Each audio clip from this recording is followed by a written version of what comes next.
big picture, the federal civil rights lawsuit is directed at Mr. Tonn himself as well as the city of Vallejo. We're going to prove, which has already been proven almost emphatically over and over again, the city is responsible for a pattern and practice of misconduct, of racism, of violence that is in a constitutional violative state.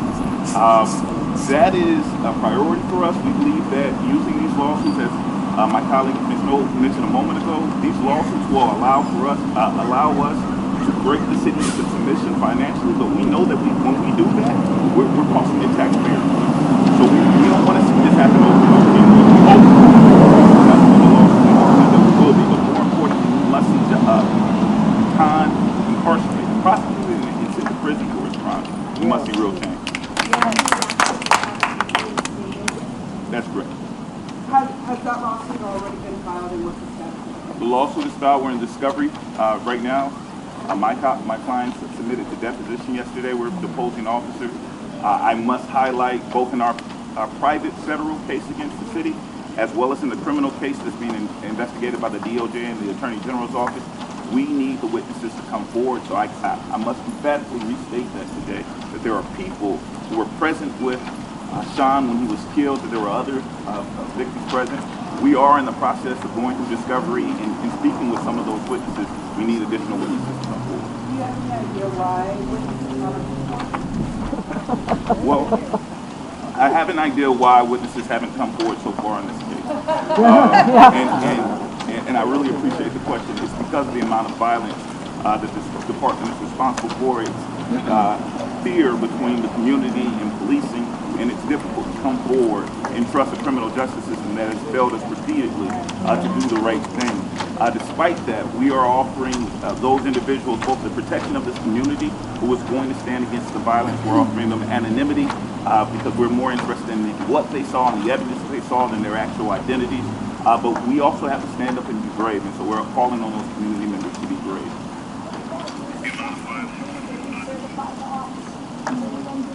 I appreciate the question as a strategy question. We certainly believe that Tonn qualifies for decertification, and yes, that process has begun. It hasn't been successful yet. We just began. How do you or anyone else plan to monitor Jarrett Tonn? I appreciate the question.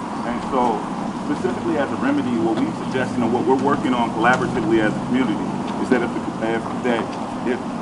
the city of Vallejo will not keep us safe from this officer, then we can hire a private security force. I've committed $10,000 to go into an escrow account to sit there. I'm hoping other members of the community will join us. And pay people hourly to identify the communities where he's policed and to police the community from him, as well as to keep tabs on Mr. Tonn himself. He will get no peace in the city. And to be clear, the reason I've decided to do that is because Jarrett Tonn is not safe. Right. I've already began to receive reports about people who want to do harm to him. And it's a natural response for this community to want to defend itself against a known predator. What we're suggesting with an armed control of Mr. Tonn is as peaceful a method as we can get to. But the truth is, the city needs to quickly get him off the street and prayerfully into a prison cell where he belongs. I'll match that $10,000 to have my own $10,000.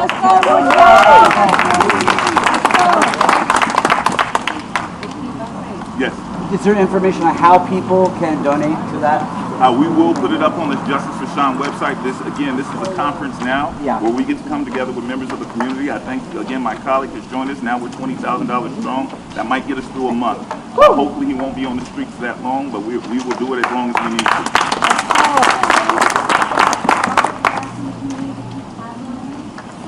These private security agencies, to be clear, I'm not calling on the community to do it, to keep tabs on this particular officer. But we're hiring trained professionals, investigators, and licensed weapon carriers to police this individual by identifying his routes that should be assigned by the city, letting the members of that community know that they're not safe with him present there, and then us physically going after, when I say us, those trained, hired individuals physically monitoring when he clocks in, we'll clock in. When he clocks out, we'll clock in. That's right. Well, hopefully it'll only last until he faces the consequences for his actions, criminal consequences for his actions. I imagine that's within the next year. I'm not trying to pressure him to do anything. We have a responsibility to keep our community safe, and this is the step that we're doing to take it.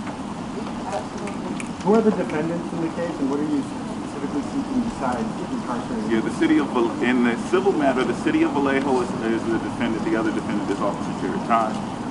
We've identified individuals who are responsible for destroying evidence. That information continues to come out. Ironically, the attorneys who are involved in the case are also complicit in destroying evidence. Yeah. And so the people who are deposing my clients are, in fact, targets of our investigation because they're responsible for crime. But that's how backwards the city is. Yes, ma'am.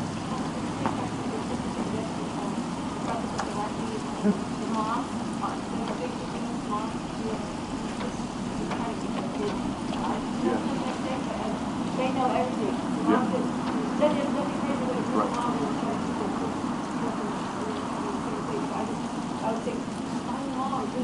I already know someone, so we definitely will get in touch with it. Thank you. Thank you. And that's a good place to end. Thank you all so much for your time. Did you say there was an actual Department of Justice investigation? There's right as we speak, we've been in communication with the Department of Justice for a long, long time. They ignored us for a long, long time too.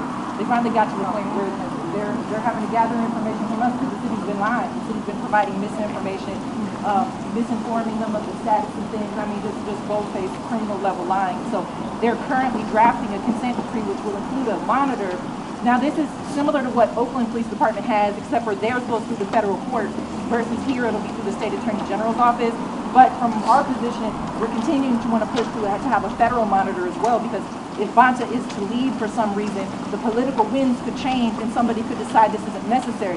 The federal judges don't get their backs scratched. We don't have the same consideration. They're not elected officials. They don't take donations. And so we've known the judges, particularly the judge that we have in our matter, we know to be fair and reasonable. And so we have more than enough evidence to not only get the state DOJ monitoring involved, but also to get a federal monitor, which, like for Oakland, that's a semi-permanent situation. We're going on almost a couple decades now. So we think what's happening in Vallejo is far worse than anything that ever happened in Oakland. And far more provable than anything that ever happened in Oakland. We got a lot of admissions here. We got a lot of whistleblowers here. We got a lot of people that shouldn't be on our side who are on our side because it's so bad. Right? Former police officers, retired police officers. I won't name anybody because they're actively looking for the whistleblowers so they can threaten and do harm from them. So we'll never release those people. And God bless the brave people who are willing to show their faces and take on this role, because as most of us know, it's few and far between. And most of them have been, as the lady said, most of them have been mothers. It's the mother bears who have came to save this community.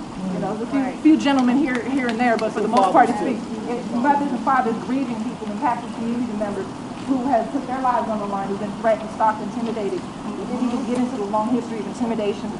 City council members, mayors, lawyers. It's got to be pretty bad when, in this day and age, somebody feels comfortable enough targeting me, threatening to kill me. I'm an officer of the court, middle-aged, affluent white woman.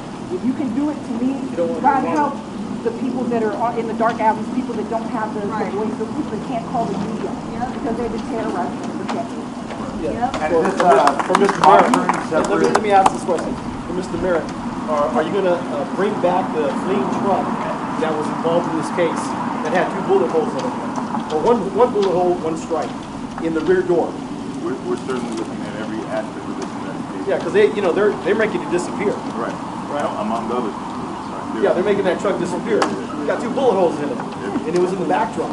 The ORR report that Chief Williams hired, they just threw it out and tore it up, like Nancy Pelosi tore up the speech, for Trump. And all of these things need to come to the light, but I think you and I can probably talk privately as well. Okay? Oh, I'll light you up, man. Is this federal monitoring separate? Is there an investigation going on to these crimes that you're talking about into the Vallejo City Council and the police? It's somewhat complicated to some degree because a lot of people have not done their job when it comes to Vallejo. The actual investigation has sort of been left on the lawyers for us to have to dig up things and find the for witnesses and get people under oath and things like that.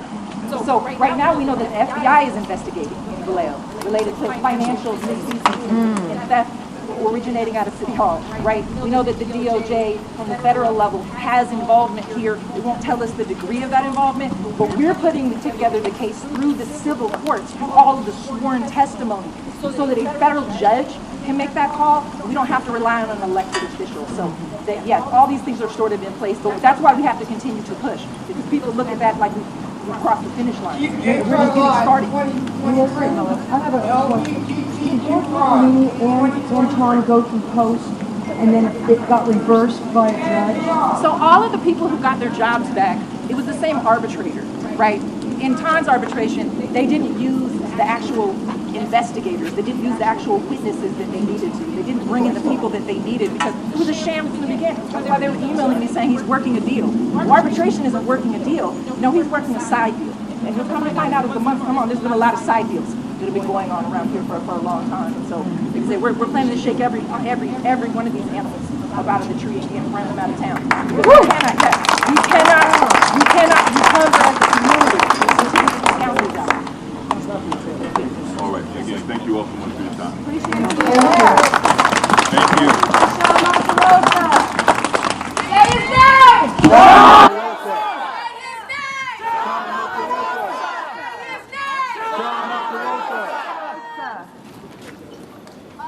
Real quick, I hope everyone who made it out today makes it out to September 12th at 7 p.m. We need a packed city council meeting. They need to know that there's a community here paying attention. The city officials, the city of Vallejo thinks that it's been 3 years and everyone has given up. If anything, we're only getting started.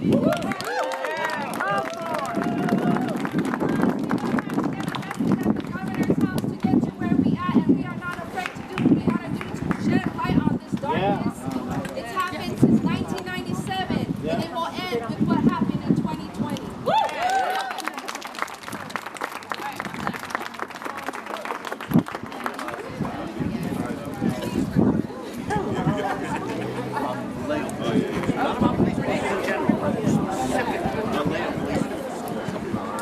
Major media out 3,000 miles away.